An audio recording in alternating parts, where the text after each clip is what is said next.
वरुथनी एकादशी पर Facebook page Mahamaya Alwar के द्वारा भगवान वासुदेव जी की कथा लाइव दिखाई और सुनाई गई। वरुथनी एकादशी पर प्रातः 6 बजे राधा कृष्ण जी की लाइव आरती दिखाई गई। उसके बाद 8:30 बजे और 11:15 बजे भगवान वासुदेव जी की कथा पुजारी कमलकांत शास्त्री जी के द्वारा दिखाई और सुनाई गई। होली पर राधा कृष्ण मंदिर के पुजारी कमलकांत शास्त्री ने बताया कि वैशाख कृष्ण पक्ष की वरुथनी एकादशी है। आज के दिन जो इस व्रत को करता है उसे खरबूजे का सागाहार लेना चाहिए। साथ ही आप सभी भक्तों के लिए राधा कृष्ण जी की लाइव आरती और भगवान वासुदेव की लाइव कथा दिखाने और सुनाने की व्यवस्था की गई है, जिसे आप घर पर ही रहकर भगवान की पूजा अर्चना कर सकें। वहीं कोरोना काल में सुरक्षा का संदेश देते हुए उनका कहना था कि मास्क लगाएं, सोशल डिस्टेंसिंग का ख्याल रखें, अनावश्यक बाहर ना निकलें, सरकार और जिला प्रशासन के नियमों की पालना करें। आज वैशाख कृष्ण पक्ष वरुथनी एकादशी है। आज के दिन जो इस व्रत को करता है उसे खरबूजे का सागार लेना चाहिए। और दूसरी बात मैं आपको बताना चाहूँगा, इस एकादशी का फल का विधान इस प्रकार है। जो तिल का दान करता है उससे भी बड़ा दान होता है स्वर्ण का दान। स्वर्ण के दान से बड़ा बताया गया है अन्न का दान। और इस वरुथनी एकादशी का फल इतना बड़ा है कि जो मनुष्य सूर्य ग्रहण के समय कोटि यानी करोड़ों की संख्या में स्वर्ण का दान करता है, उससे भी कहीं ज़्यादा वैशाख कृष्ण पक्ष की जो वरुथनी आज एकादशी है, इस व्रत को करने से उनको इतना ही पुण्य प्राप्त होता है। इस महामारी में आप लोगों को इस महामाया अलवर के चैनल के माध्यम से लाइव मैं कमलकांत शास्त्री होली ऊपर राधा कृष्ण मंदिर में आप सभी को घर बैठे यही संदेश देना चाहूँगा कि आप अपने घरों पर सुरक्षित रहें, घरों से बाहर ना निकलें, मास्क लगाएं, सैनिटाइजर का उपयोग करें और प्रशासन का एवं सरकार का पूर्ण रूप से सहयोग करें। मैं भगवान से, राधा रानी से यही प्रार्थना करूंगा कि आप सब स्वस्थ रहें, निरोगी रहें और 2 गज की दूरी बना के रखें। इस अलवर महामाया जो ये चैनल है, इसके माध्यम से आप घर बैठे इस कथा का आनंद लें और जो भी आपको इसके ऊपर प्रतिक्रिया देनी है, प्रतिक्रिया व्यक्त करें। जय श्री राधे, जय श्री श्याम। कोरोना महामारी और उसकी रोकथाम के लिए प्रशासन के साथ साथ मंदिरों में भी कोरोना की रोकथाम के प्रयास किए जा रहे हैं। मनुमार्ग स्थित लक्ष्मी नारायण मंदिर में सोमवार को हवन किया जाएगा। मंदिर के महंत पंडित राजेंद्र शर्मा ने माध्यम टीवी को बताया कि गुरुवार से मंदिर में हवन प्रारंभ कर दिया गया है और सोमवार को मंदिर में विभिन्न मंदिरों के पंडितों के द्वारा हवन की समाप्ति की जाएगी। हवन में नारायण कवच और शक्ति काली मां सहित मंगल ग्रह की आहुति दी जाएगी, जिससे कोरोना महामारी का जल्द से जल्द नाश हो। कि नारायणी धरती पर आ गए हैं, दशरथ के पुत्रों के अवतार में जन्म ले लिया है, तो विश्वामित्र जी ने भी स्वयं दशरथ जी से उस नारायण को मांगकर अपनी भूमंडल भारत मंडल धरती को बचाने के लिए नारायण कवच का वहाँ पाठ किया था, उसके माध्यम से हवन किया था ताकि इस निशाचरों का संहार हुआ।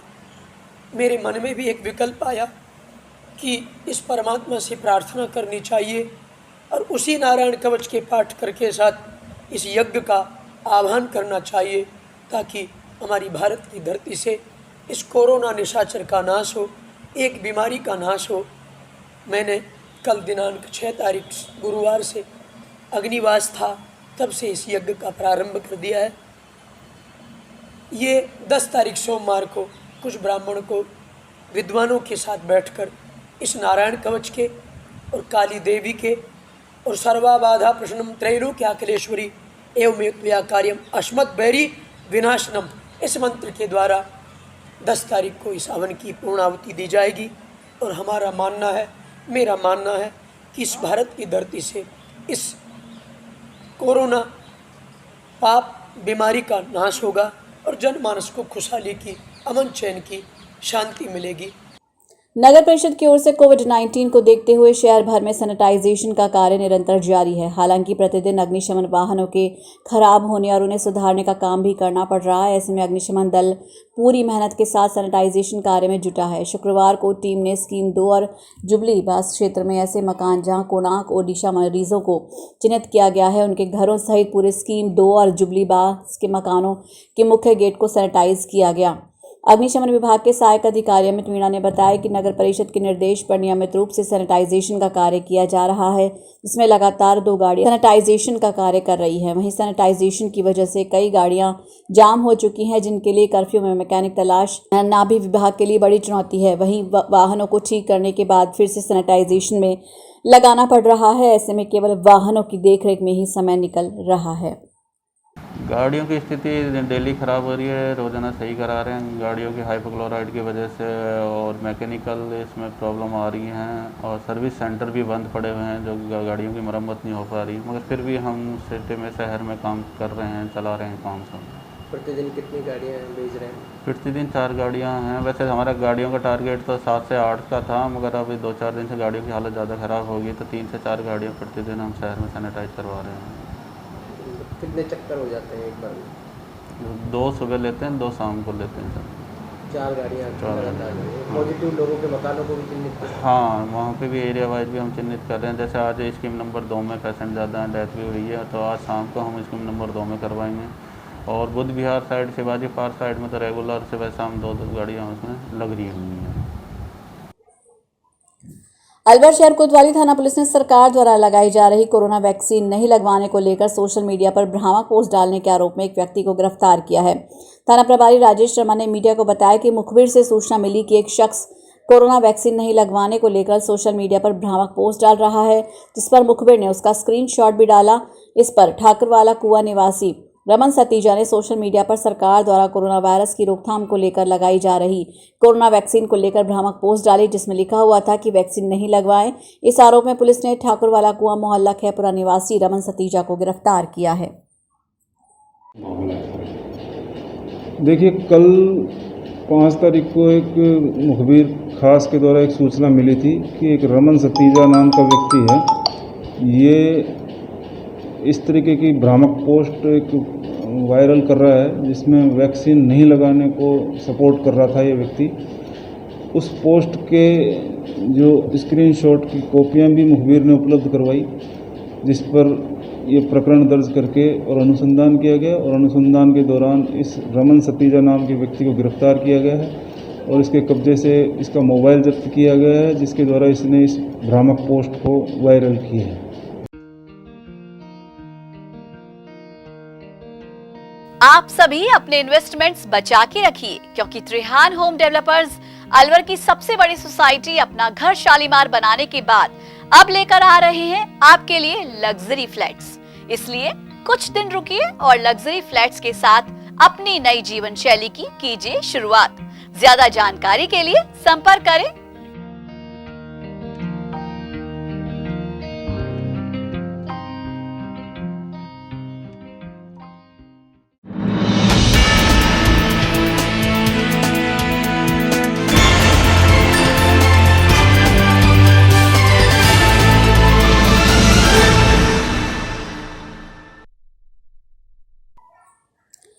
अलवर शहर में शुक्रवार को मित्तल हॉस्पिटल ने हॉस्पिटल के मुख्य गेट पर बोर्ड लगा दिया कि हमारे यहाँ पर पर्याप्त ऑक्सीजन नहीं है, इसलिए हॉस्पिटल में कोरोना के मरीज भर्ती नहीं कर पा रहे हैं। मित्तल हॉस्पिटल के डॉक्टर एस.सी. मित्तल ने मीडिया को बताया कि पहले उनके हॉस्पिटल में कोरोना के मरीजों के लिए 54 बेड थे, जो अब घटा 22 कर दिए गए हैं और हॉस्पिटल को 50 ऑक्सीजन सिलेंडर ही प्रतिदिन जरूरत पड़ती है, लेकिन प्रशासन से अब 33 सिलेंडर ही मिल पा रहे हैं। इसलिए हॉस्पिटल में पर्याप्त ऑक्सीजन नहीं मिलने से कोरोना के मरीज भर्ती नहीं कर पा रहे हैं और जो मरीज पहले से भर्ती हैं उनको भी डिस्चार्ज करने में लगे हैं। जी सर, बताएं क्या प्रॉब्लम है? राज्य सरकार ने मित्तल हॉस्पिटल अलवर को डेडिकेटेड कोविड हॉस्पिटल के रूप में चयन किया हुआ है और इस समय कोविड के 22 मरीज भर्ती हैं, जिनमें 5 पेशेंट वेंटिलेटर पे, 1 बाईपेप पे है, 6 पेशेंट हाई फ्लो ऑक्सीजन के ऊपर हैं और 11 पेशेंट जो है नॉर्मल ऑक्सीजन के ऊपर हैं। तो इस तरह हमारी रिक्वायरमेंट 45 सिलेंडर की बनती है रोज़ और हमें जो अलॉट होते हैं वो 33 सिलेंडर होते हैं। रात को हमारे प्रशासक और हम मिलकर के प्रयास करते हैं कि कैसे न कैसे रात को हमारे मरीजों की ज़िंदगियाँ बचाई जाएं और उसके लिए हम बहुत प्रयास करके कहीं से 10, कहीं से 5, कहीं से 2 सिलेंडर्स की व्यवस्था करते हैं। जिला प्रशासन साथ दे रहा है हमारा और मैं मजबूरी भी समझता हूँ कि इतनी कमी होती है ऑक्सीजन के देश में और सभी ज़िलों में। और पर जिस तरह की मैं घटनाएं सुनता हूँ कि दिल्ली में ऑक्सीजन की कमी से मौतें हो गई, बेंगलोर में हो गई, चेन्नई में हो गई, तो मुझे हमेशा ये डर लगा रहता है कि कभी मित्तल हॉस्पिटल में इस तरह की हादसा नहीं हो जाए।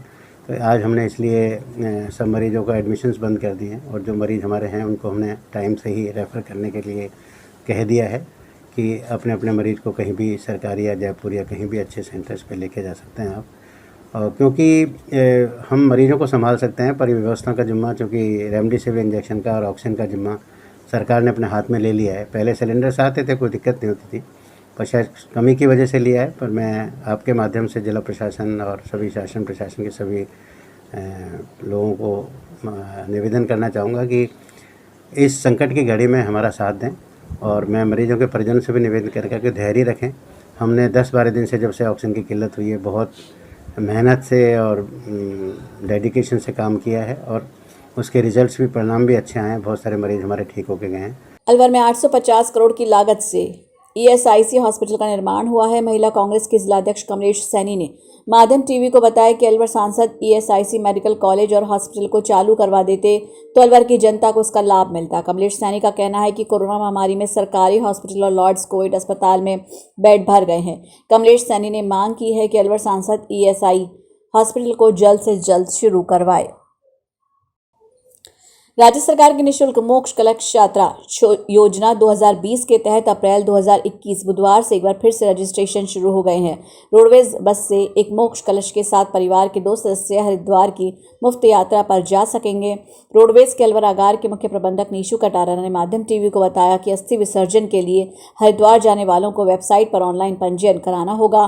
पंजीयन कराने के बाद रोडवेज की ओर से यात्रियों को उनके मोबाइल पर यात्रा की जानकारी दी जाएगी और सरकारी कर्मचारी और आयकर इस योजना का लाभ नहीं ले सकते। परिवार के लिए जो राज्य सरकार द्वारा मोक्ष कलश स्पेशल बसें हैं दोबारा से शुरू की गई है, तो उसमें एक मोक्ष कलश के साथ 2 यात्री निःशुल्क यात्रा कर सकते हैं, जिसके लिए जो रजिस्ट्रेशन है ऑनलाइन पूर्व की भांति ही